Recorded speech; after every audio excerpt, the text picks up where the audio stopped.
நடந்து வரும் ஐபிஎல் தொடரில் தற்போது சிஎஸ்கே அணியின் நிலைமை என்பது மிக மோசமான நிலையில்தான் இருக்கிறது.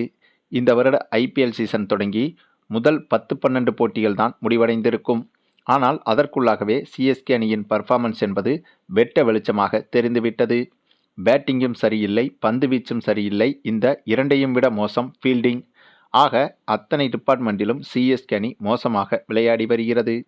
தேவையான நேரத்தில் அதிரடியை வெளிப்படுத்தாமல், தேவை முடிந்த பிறகு தேவையில்லாமல் அதிரடியை வெளிப்படுத்துவது, அதேபோல முக்கியமான கட்டங்களில் ஃபீல்டிங்கில் கொடூரமாக சொதப்புவது என சிஎஸ்கே அணியின் குறைகளை பற்றி இப்படி சொல்லிக்கொண்டே போகலாம். பத்தாக்குறைக்கு தற்போது தல தோனியின் கேப்டனாக செயல்படவில்லை. ருத்ராஜ் தான் கேப்டனாக இருக்கிறார். அதிலும் நடந்து முடிந்த மெகா ஏலத்தில் தல தோனியின் தலையீடு என்பது துளி அளவு கூட கிடையாது. முழுக்க முழுக்க ருத்ராஜ் கெய்க்வாட்டும் சிஎஸ்கே அணியின் பயிற்சியாளர் ஸ்டெபன் ஃபிளெமிங்கும் இணைந்துதான் மெகா ஏலத்தில் வீரர்களை தேர்வு செய்திருந்தனர். ஆகவே இந்த இடத்தில் நம்ம தல தோனியை குறை சொல்ல முடியாது. ஆகவே இவை அனைத்தையும் புரிந்து கொண்டு இப்போது சிஎஸ்கே அணியை சரி செய்வதற்கு சிஎஸ்கே ஓனர் அணிக்குள் என்ட்ரி கொடுத்துள்ளார். இவர் அணி நிர்வாகத்துக்குள் தலையிட்டு பல மாற்றங்களை செய்திருக்கிறார். அதிலும் இனி வரப்போகும் போட்டிகளில் சிஎஸ்கே அணியின் பிளேயிங் 11 என்பது மொத்தமாக மாற்றப்படும் என்றும் செய்திகள் வெளிவந்துள்ளது.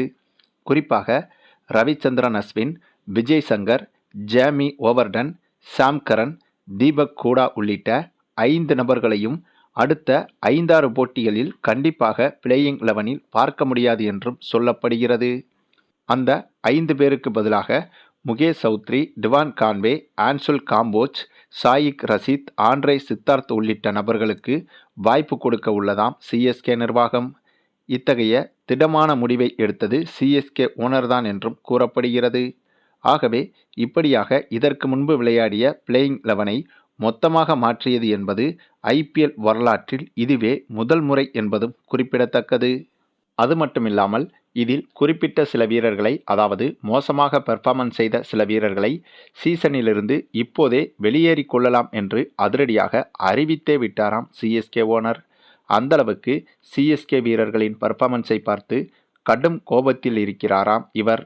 ஆகவே இவரின் கோபம் என்பது அடுத்த 5-6 போட்டிகளில் மட்டுமே பிளேயிங் 11இன் மாற்றத்தை ஏற்படுத்தாது என்றும், இந்த சீசன் முழுக்கவே சொதப்பிய வீரர்களை மீண்டும் பிளேயிங் 11இல் கொண்டு வருவது சாத்தியமில்லை என்றும் சொல்லப்படுகிறது.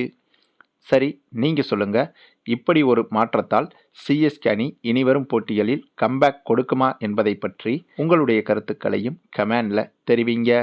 மேலும் இந்த வீடியோ பிடிச்சிருந்தா லைக் பண்ணுங்கள், மற்ற அனைவருக்கும் ஷேர் பண்ணுங்கள், மறக்காமல் நம்ம சேனலை சப்ஸ்கிரைப் பண்ணுங்கள்.